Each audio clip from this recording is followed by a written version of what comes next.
əziz şagirdlər, bu videoda Respublika Fənn Olimpiadasının final turuna uyğun bir sınağın əlinə baxacağıq. Qeyd edim ki, sınaq mənim özümə aiddir, yəni heç bir kitabdan götürülməmişdir. Sınaqların sualları müxtəlif beynəlxalq olimpiadalardan, müxtəlif ölkələrin olimpiadalarından götürülmüşdür. Və mən bu sualları özüm tərcümə edib, həll edib, tam olaraq final səviyyəsində sıralayıb sınaq şəklinə gətirmişəm. Bu formada sınaqları əldə etmək üçün və ya bizim Respublika Fənn Olimpiadasının final turunun hazırlıqlarına qoşulmaq üçün 050 637 8065 nömrəsi ilə əlaqə saxlaya bilərsiniz.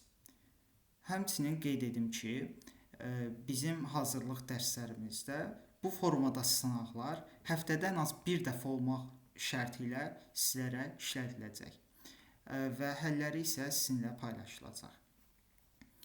Bu sınaqları həll etmək üçün videoda biz müxtəlif teoremlərdən istifadə edəcəyik. Hansı ki, onlar məktəb proqramında yoxdur. Yəni, tam olaraq final proqramı üçün nəzərdə tutulmuş suallardan istifadə olunacaqdır. Siz də bu formada teoremləri öyrənmək üçün bizim dərslərə qoşula bilərsiniz. İndi isə gəlin vaxt itirmədən sualların həllinə keçək. Birinci sualda deyilir ki, ABC müsbət həqiqət ədədləri üçün A üstəgəlsin B vurulsun, A plus C böyük bərabərdir 2 vurulsun kök altda ABC vurulsun A plus B plus C olduğunu göstərir. Bizim bu sualı əldə etmək üçün ədədi orta böyük bərabərdir həndəsi orta bərabərsizliyini bilməyə ehtiyacımız var. Belə ki, ədədi orta böyük bərabərdir həndəsi orta bərabərsizliyinə görə və ya koş bərabərsizliyi olaraq da bilinir. X üstəgəlsin Y müsbət həqiqət ədədləri üçün onların cəmi böyük bərabərdir 2 kök altda X, Y hasilinə.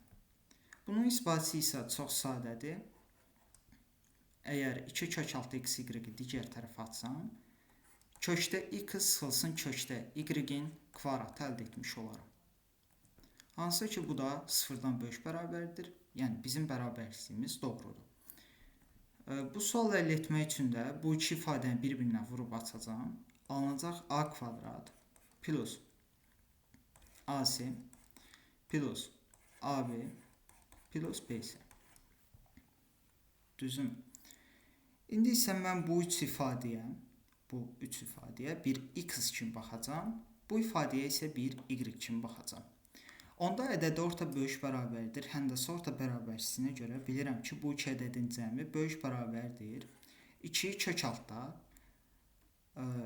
A kvadrat plus AC plus AB vurulsun BC-dən.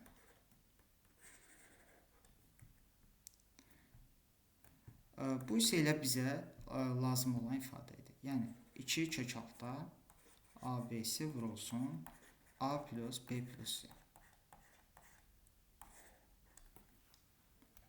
Bu qədər sadə. Növbəti sualımıza baxırıq. ABC-də müsbət tam ədədləri üçün AB bərabərdir C-də şərti ödənirsə, A kvadrat plus B kvadrat plus C kvadrat plus D kvadrat ədədinin sadə olmadığını göstərin.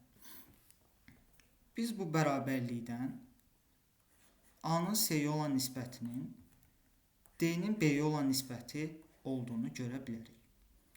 Gəlin bu iki nisbəti isə bir P-nin Q-yə olan nisbəti deyək. Hansı ki, burada P-nin Q ilə olan əbobu 1-ə bərabərdir. Yəni, P və Q qarşılığı sadədir. Onda mən deyə bilərəm ki, A-mız PM şəklində və PQ də müsbət tam ədəddir, M-in də müsbət tam ədəddir.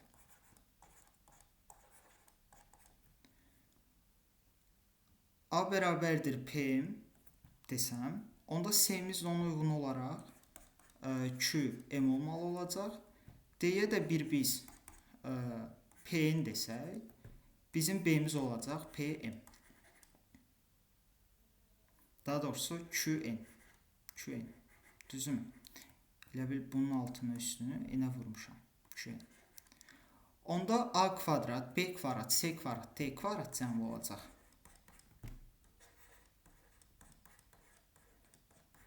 Bu cəm olacaq p-min kvadratı üstə gəlinsin q-min kvadratı üstə gəlinsin p-nin kvadratı üstə gəlinsin q-nin kvadratı.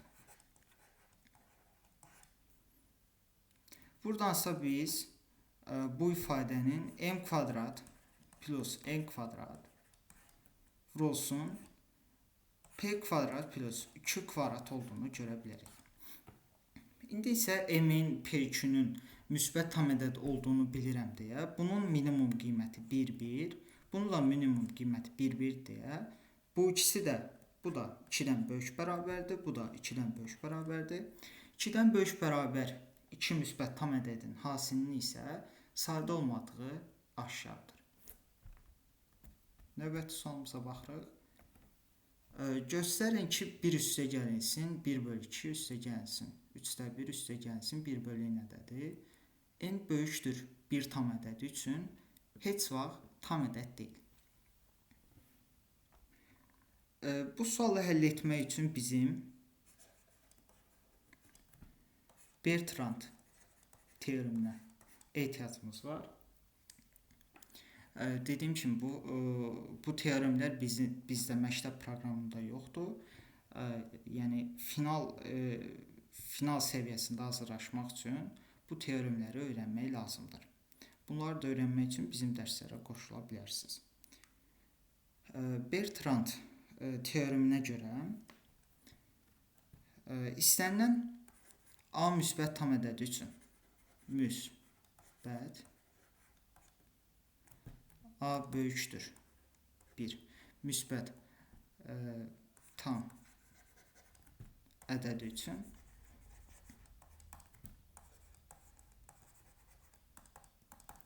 elə p sadə ədədi mövcuddur ki A ilə deməli A ilə 2 arasında yerləşsin. Bertrand teoremi bizə bunu deyir ki, A böyükdür 1 müsbət tam ədədi üçün A ilə 2 arasında yerləşən bir p sadə ədədi var. P sadə olacaq. Onda mən Bertrand teoremindən istifadə edərək deyə bilərəm ki, elə bir deməli p sadə ədədi mövcuddur ki, bu p sadə ədədi n/2-dən deməli böyük, n-dən isə kiçik bərabər olsun. Yəni biz bu şərti ödəyən p sadə ədədinin mövcudluğunu bilirik. P sadə ədədinin mövcud olduğunu bilirik. İndi isə mən bu ifadəni eyni məxrəcə gətirəcəm. Bu ifadəni eyni məxrəcə gətirsəm, görə bilərik ki, məxrəc n faktorial olacaq.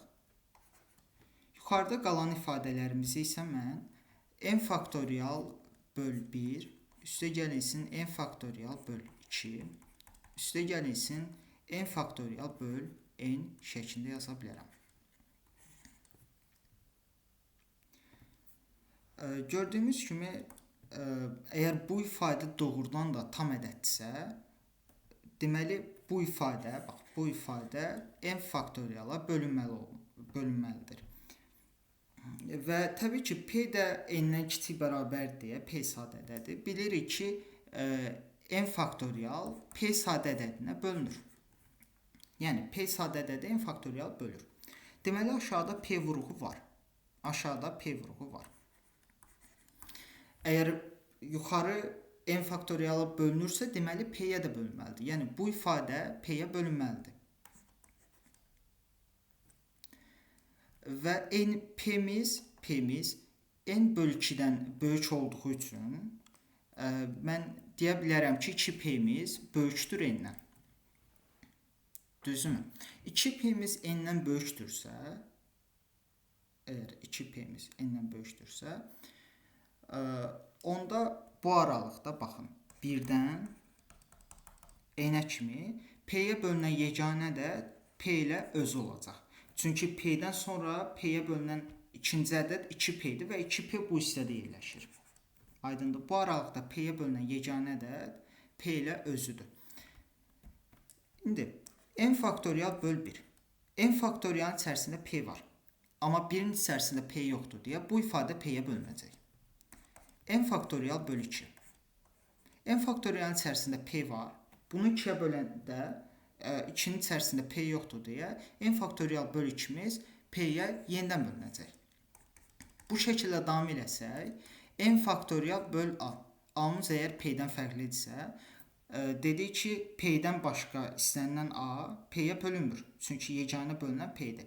A-mız P-yə bölünməyəcək deyə, amma bu P-yə bölünür deyə bu nisbət P-yə bölünəcək. Aydındır.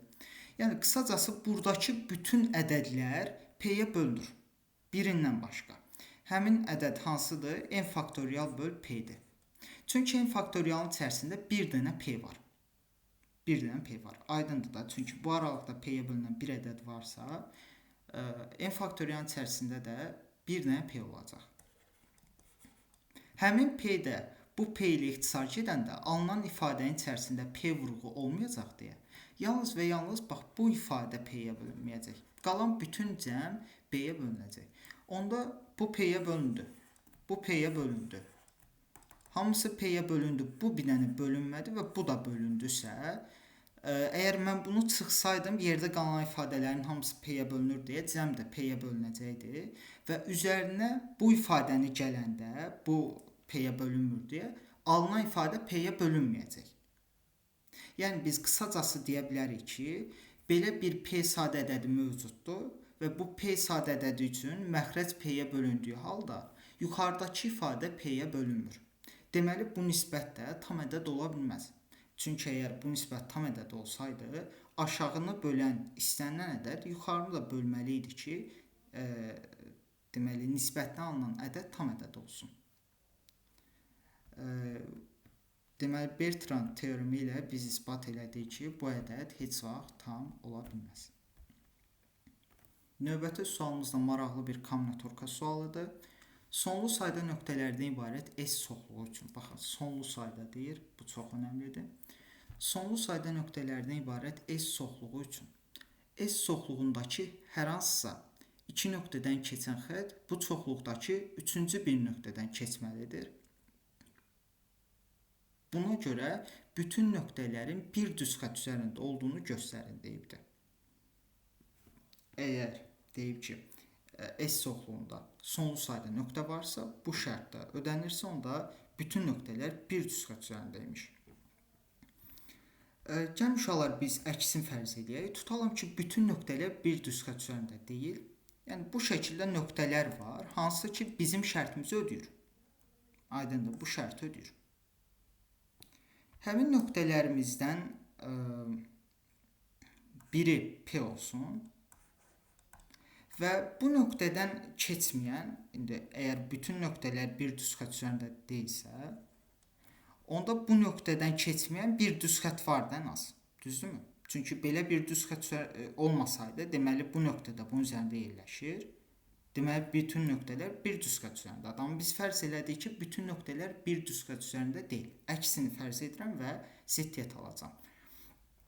Əgər bütün nöqtələr bir düz xətt üzərində deyilsə, onda elə bir P ədədi tapa bilərəm, P nöqtəsi tapa bilərəm və elə bir L nöqtəsi tapa bilərəm ki, P L-in üzərində olmasın.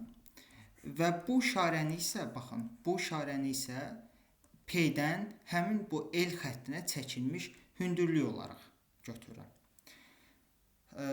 Və belə bir çoxluq yaradıram ki, burada məsələn S çoxluğunda sonlu sayda nöqtə var. Tutalım ki, n dənə nöqtə var.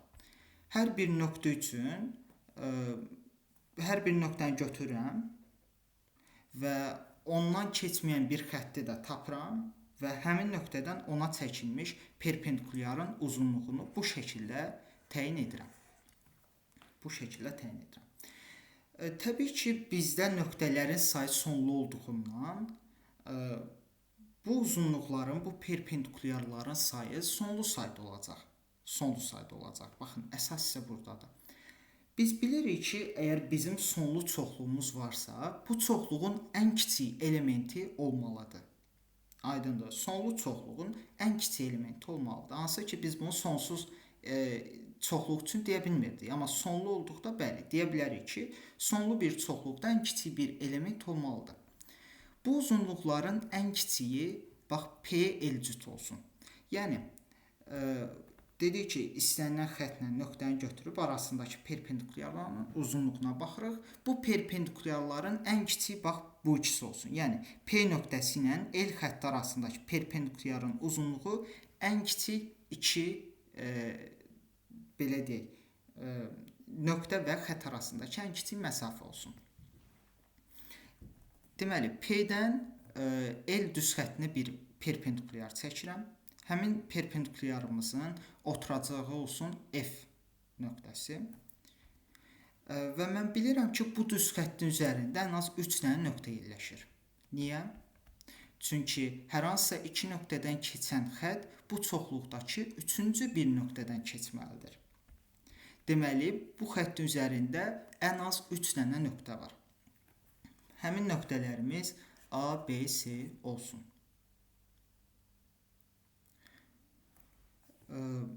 İndi PF xəttini çəkdim. 3 dənə nöqtəm varsa, 3 nöqtədən ən az ikisi bu xəttin bir tərəfində yerləşəcək. Həmin nöqtələr B ilə A olsun. B ilə A olsun ki, ikisi ya bunun sağında yerləşməlidir, ya da solunda. Tutalım ki, sağında yerləşsin. Həmin nöqtələri də B, A dedim. İndi isə P ilə A-nı birləşdirirəm. Bu bizim bir düz xəttimizdir. Hansı ki, bu çoxluğa aiddir. Bu çoxluğa aiddir. B də bunun hər hansısa bir nöqtəsidir. Baxın, B-dən PA-ya bir perpendikulyar endirsəm, bu perpendikulyarın uzunluğunun bunun uzunluğundan kiçik olduğu məlumdur. Aydındır. Çünki bunun hipotenuzu BA-dır. Bunun hipotenuzu BA-dır. BA FA-dan kiçikdir. Düzdürmü? Bundan kiçikdir. FA da PA-dan kiçikdir. Və bunlar oxşar deyə, deməli bu xətt aydın şəkildə PF-dən daha kiçikdir.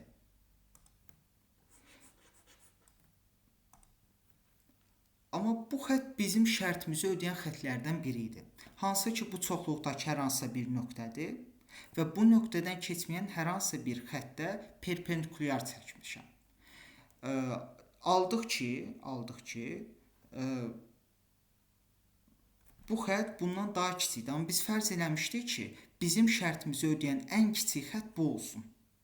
Amma aldıq ki, bu ondan da kiçikdir. Bunun üçün də yazdıqda alacaq ki, başqa bir xətt bundan da kiçikdir. Ən kiçik bunu fərz etmişdik, amma bundan daha kiçik bir xəttin varlığını göstərdi deyə ziddiyyət aldıq. Deməli, bütün nöqtələr bir düz xətt üzərində yerləşməlidir. Bu şəkildə. Burada isə bizim istifadə elədiyimiz, belə deyək, taktika, strategiya o idi ki, sonlu bir çoxluqda ən kiçik elementin mövcud olması idi. Ən kiçik elementin mövcud olması idi. Ən kiçik elementin mövcudluğunun olmadığını göstərdiyi deyə bütün nöqtələr bir düz xətt üzərində olmalı idi. Bu da bizim dərslərdə keçilən bir mövzudur. Bu formada suallar bizdə final turuna düşə bilir. Deməli, sonuncu sualımıza baxırıq, həndəsə sualı. ABC üçbucağında AB AC-dən fərqlidir. BB' bir perpendikulyardır. CC' digər perpendikulyardır. MBC-nin orta nöqtəsidir. Bura bir M deyirik. HABC üçbucaqlarının hündürlüklərinin kəsişmə nöqtəsidir. Bu ikisinin kəsişmə nöqtəsi olacaq H. Və BC ilə C'-B'-in kəsişmə nöqtəsi D nöqtəsi olsun. Bizə deyilib ki, DH xəttinin AM xəttinə perpendikulyar olduğunu göstərir. Bu da kifayət qədər maraqlı bir sualdır. Deməli, Gəlin uşaqlar, H-dan A-ya bir perpendikulyar endirək. Bu perpendikulyarın ayağı olsun K. K-dan adlandırdım. Mənim tam olaraq isbat etməli olduğum şey nə idi? Mənim isbat etməli olduğum şey odur ki, KH-mız D-dən keçir. KH-mız D-dən keçirsə, DH-mız da K-dan keçir. Deməli, DH-mız A-ya perpendikulyardır. Mən göstərəcəm ki, KH-mız D-dən keçir. Və başqa bir sözlə belə də demək olar ki, KH B', C' və BC xətləri bir nöqtədə kəsişir. Hansı ki, həmin nöqtədə D-dir. Mənim isbat etməli olduğum belə deyək, sual budur əslində. İsbat et.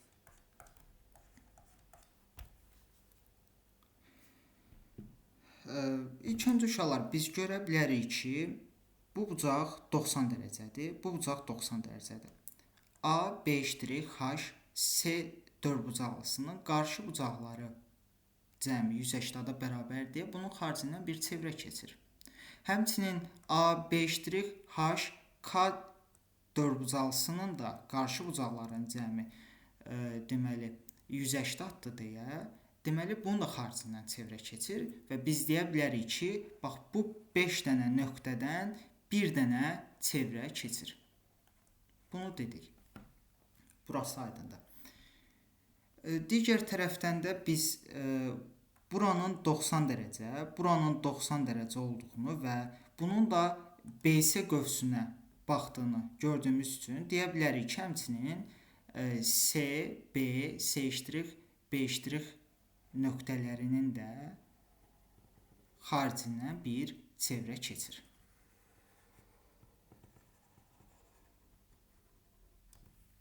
Bu şəkildə. İndi isə mən göstərəcəm ki, C, H, K, B dördbucaqlısının da xaricindən bir çevrə keçməlidir. Bunu göstərməkdən ötürü mən AM xəttini özü qədər uzatdım. Baxın, AM xəttini özü qədər uzadıb bir M A xətti çəkdim. Yəni A' nöqtəsi götürdüm ki, AM ilə M A' bir-birinə bərabər olsun. Digər tərəfdən də uşaqlar, CM ilə CB-nin də CM ilə MB-nin də bir-birinə bərabər olduğunu bilirdim deyə, çünki orta nöqtədir. Mən deyə bilərəm ki, AC, A', B dördbucaqlısı paraleloqramdır. Burasını da aydın şəkildə görmək mümkündür. İndi uşaqlar, əgər bu paraleloqramdırsa, əgər bu düz bucaqdırsa, onda bu da düz bucaq olacaq. Çünki qarşı tərəflər bir-birinə paraleldir. Onda bu da düz bucaqdır. Və bu düz bucaqdırsa, yenə də qarşı tərəflər paraleloqramda bir-birinə bərabərdir deyə, paraleldir deyə, həmçinin bərabərdir. Deməli, burada 90 dərəcədirsə, burada həmçinin 90 dərəcə olmalıdır.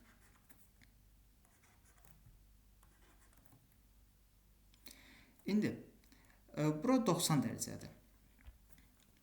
H, K, A' də 90 dərəcədir deyə, 90 ilə 90 cəmi 180-dır deyə mən deyə bilərəm ki, K, H, C, A'-ın xaricindən, baxın, K, H, C, A'-ın xaricindən bir çevrə keçir. Həmçinin, bununla bunun cəmi 180-dır deyə, yəni H, C, A' ilə A', B, H-ın bucaqları cəmi 180-dır deyə mən deyə bilərəm ki, H, C, A', B-nin də xaricindən bir çevrə keçir. Buradan da aydın şəkildə görmək olar ki, bu 5 nöqtə demək bir çevrə üzərindəymiş. Bu 5 nöqtə. Çevrəmiz yaxşı olmayacaq. Bu şəkildə. İndi isə bizim əlimizdə 3 dənə çevrə oldu. Və bizim belə bir teoremimiz var. Radikal aksis gedir Yəqin ki, bizim dildə radikal oxları olaraq bilinir. Deməli, bu teoremə görə uşaqlar, baxın, radikal ox nədir? Gəlin onu sizə qısaca deyim. Təbii ki, bu bir videoda deyiləcək bir şey deyil. Buna aid çoxlu suallar mövcuddur. Sadəcə qısa şəkildə məlumat vermək istəyərdim. Baxın, iki çevrənin radikal oxu bu iki çevrənin kəsişdiyi nöqtələrdən keçən oxdur. Bax, bu ox bu iki çevrənin radikal oxudur. Bu çevrə ilə bu çevrənin radikal oxu olacaq, bax bu xətt. Düzdürmü? Bu çevrə ilə bu çevrənin radikal oxu olacaq, bax bu xətt. Bu çevrə ilə bu çevrənin də radikal oxu olacaq, bax bu xətt. Radikal aksis teoreminə görə biz deyə bilərik ki, 3 dənə çevrənin radikal oxları bir nöqtədə kəsişir. Yəni bu xətt və bu xətt gəlib bu hissədə bir nöqtədə həmişə kəsişəcək. Bu da radikal oxlara aid olan bir teoremdir. İndi gəlin biz öz sualımıza qayıdaq. Baxın, buna gəlin bir tutalım ki, x1 çevrəsi deyək, buna bir x2 çevrəsi deyək, buna da x3 çevrəsi deyək. x1 və x2 çevrəsinin radikal oxu nə olacaq? Kəsişmə nöqtələri bu iki nöqtədir deyə olacaq S', B' xətti.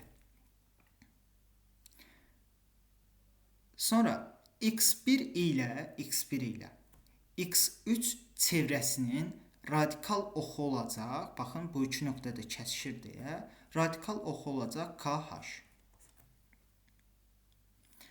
Və son olaraq x2 və x3 çevrələrinin radikal oxu kəsişdiyi nöqtə, baxın, bu nöqtələrdir, olacaq BC. Və bizim əlimizdə 3 çevrədən əldə etdiyimiz 3 dənə radikal ox var. Və radikal ox teoreminə görə biz bilirik ki, 3 çevrənin 3 dənə radikal oxu həmişə bir nöqtədə kəsişməlidir. Bunun isbatını siz internetdə də baxa bilərsiniz və ya dərslərimizdə biz bunların isbatını veririk. Burada da deməli S', B', KH və BC xəttləri bir nöqtədə kəsişəcək. Bunu isbat eləmiş olduq. Hansı ki, elə bizə də bax, bu lazım idi. Qısacası, isbat etmiş olduq ki, S', B', BC xəttlərinin kəsişmə nöqtəsindən H-a çəkilən xətt AİM-ə perpendikulyardır. Bu da maraqlı suallarımızdan biri idi. Dediyim kimi, bu suallar məktəb səviyyəsindən demək olar ki, tamamilə fərqlənir. Yarımfinaldan fərqli olaraq burada bizim artıq çoxlu teorem bilməyə, çoxlu belə deyək, metodlar öyrənməyə ehtiyacımız var. Bu metodları öyrənmək üçün, həmçinin bu şəkildə sınaqlar və həllərini əldə etmək üçün 050 637 8065 nömrəsi ilə əlaqə saxlaya bilərsiniz. Ümid edirəm ki, faydalı oldu. Sağ olun.